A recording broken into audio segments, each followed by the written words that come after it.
Kaya pala kasama at nasa Iloilo sila ay sinaselebrate nga nila ang anibersaryo ng parents nga ni Donnie Pangilinan, kung saan itong si Belle ay agaw atensyon nga dito, lalo pa nga sa kanyang post tungkol dito na kung saan ay kinakiligan na nga ng marami.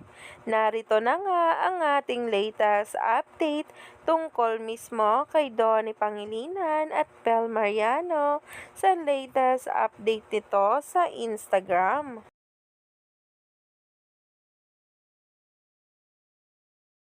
Magkakasama pala ang Pangilinan family na nagsa-celebrate ngayon sa Iloilo para sa anniversary ng kanyang parents na si Tito A at Tita M, kung saan nga talaga ang naging caption sa post ni Donnie Pangilinan ay agad-agad nag-trending. Ayon pa nga sa kanyang post, Happy 30th Anniversary Lovebird na pinusuan mismo ni Bel Mariano. Wala pa ngang nilalabas na magkasama sila ngayon, pero alam natin baka kasama din talaga dahil nagbabakasyon nga ang Pangilinan family.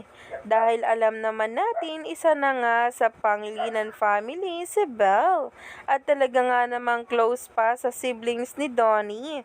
Kaya naman talaga imposible nga raw na wala ito dito. Kaya naman stay tuned lang tayo for more updates tungkol mismo kay Donnie Pangilinan at Belle.